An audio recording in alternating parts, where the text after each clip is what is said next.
Okay, so to carry on with our discussion about social organization, kinship, and social systems in Africa, we're going to start a focused section on marriage systems. So marriage systems are a component of families, right? To understand how different cultures organize families, we need to begin with this practice of marriage. Marriage is one of the basic institutions in every society that leads to the creation of new families.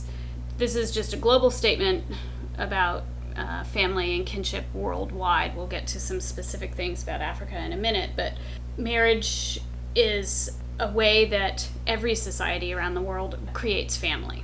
So first of all, every society recognizes marriage. And every society has rules that state who can and cannot marry.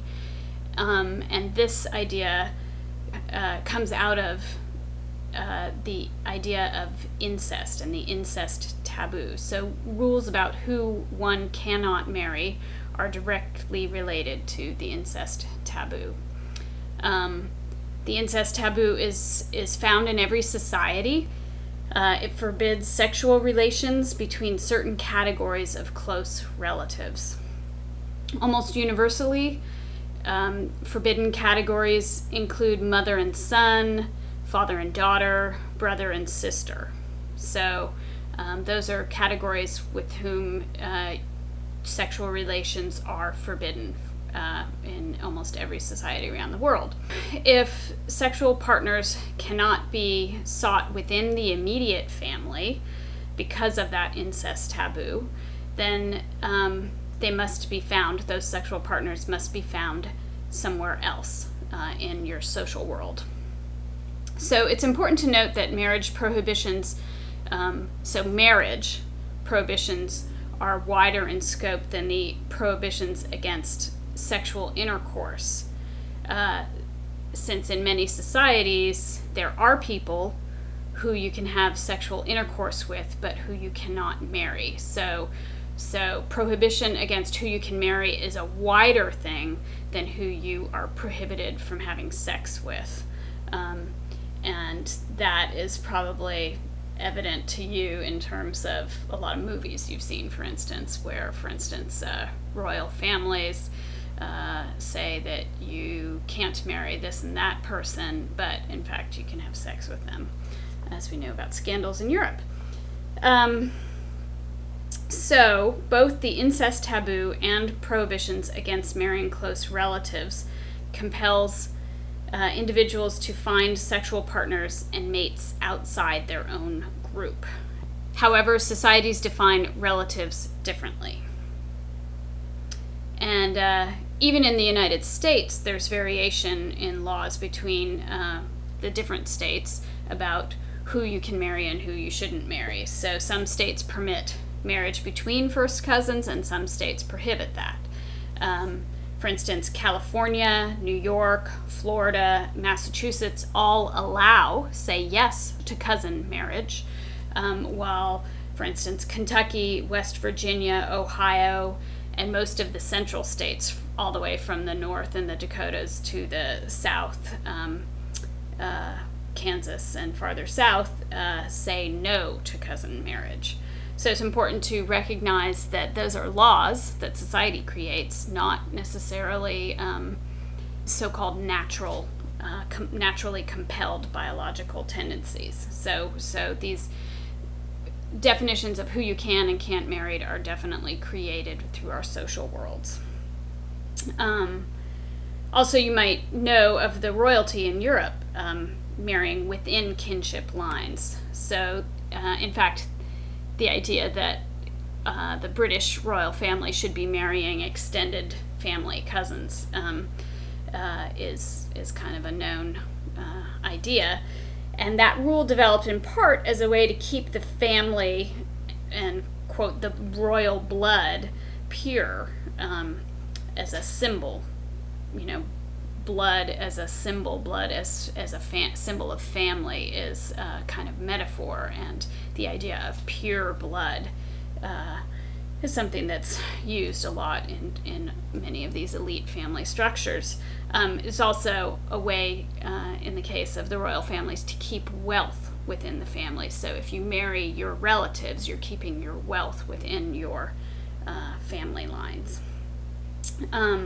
So the next slide, we're going to talk about marriage within group or outside of one's own group. So other important patterns that we find in marriage systems around the world include endogamy, which is marriage within the group, and exogamy, marriage outside of the group. Many cultures have rules that require people to marry within their own group, which is endogamy, or that require people to marry outside of their group, which is exogamy. So we'll talk in a minute about what a group is, what defines the group. That's going to be very evident in the book Grains from Grass, and we'll talk about that in more detail. But this idea of endogamy and exogamy are kind of extensions of the incest taboo. So exogamy particularly, marriage outside the group. So if your rule is to marry outside the group, that is a taboo. Don't marry within the group. For instance, the Gwembe Tonga have clan systems, and you're supposed to marry outside of your clan. Whereas endogamy, you could look at religious groups that encourage you to marry within your religious group. Religious endogamy is a very well-known concept. For instance, Mormons, Catholics, Jews have rules of endogamy. You are supposed to marry another Catholic or another Jew, and when you don't, there's sanctions against you. For instance, the Catholic Church, in a very conservative Catholic Church, you would not be allowed to marry someone who is not a Catholic. In fact, you're encouraged, if you want to marry someone who's not part of your religious group, to have that person convert and become a Catholic or become a Jew in order to marry within the religious ceremony. So these are obviously violated, as we know from our own society, or people will choose to not get married within the religious structure that they were raised and marry someone who's outside it. So in that case, they're almost leaving their social group. Another point about exogamy is that cultures that are exogamous understand that marriage is the bonding of two groups, that the most important facet of marriage is the bonding of two groups more than the bonding of those two individuals. So individuals getting married in an exogamous society are actually less important than the links that marriage creates between the respective groups. And this is actually a facet of social organization in places where social relationships are important for survival. In order to have access, for instance, to grazing lands in other areas, a social group benefits by establishing formal links with groups that are farther away in a different ecosystem. That's a kind of a functionalist interpretation, but it certainly plays out, and it's very true among the Gwembe Tonga as well as the Ariel pastoralists.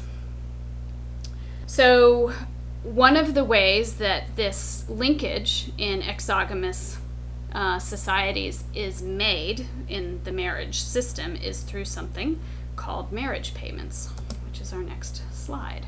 In some societies, marriage payments are made by the groom and his family to the family of the bride. This is known as bride wealth, and this is what is practiced among the Gwembe Tonga.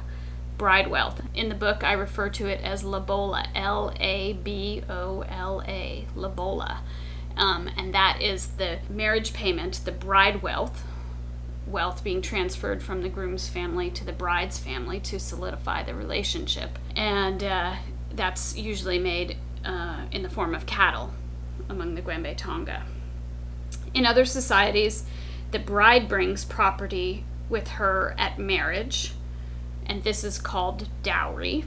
And you are probably more familiar with this idea because it's kind of historically a tradition in the U.S. that girls will build up their dowry over their early lifetime and arrive on their marriage day. This is kind of a romantic notion of the Wild West, I think, where girls knit and sewed and brought all kinds of housewares with them, along with other kinds of gifts that her family might have provided to the husband and his family. So when dowry is paid, things, goods and other things, move in the direction from the bride's family to the groom's family, which is the opposite direction of bride wealth, which is goods moving from the groom's family to the bride's family. And then there's another kind of marriage payment known as bride service, which is the groom working for the bride's family. So he gives his labor instead of goods, and that labor goes to the bride's family. And if you are up on Bible things, you may recall that in the Old Testament, Jacob labored for 7 years in order to marry Leah, and then another 7 years to marry Rebecca, I think, Leah's younger sister. So in total, he performed 14 years of bride service to his father-in-law. That's one kind of famous example of bride service that people are often familiar with. So then there's another important factor in marriage systems known as the marriage types. And generally speaking, there's monogamy, one spouse at a time, or polygamy, multiple spouses at one time. And I will continue with that discussion in a separate lecture.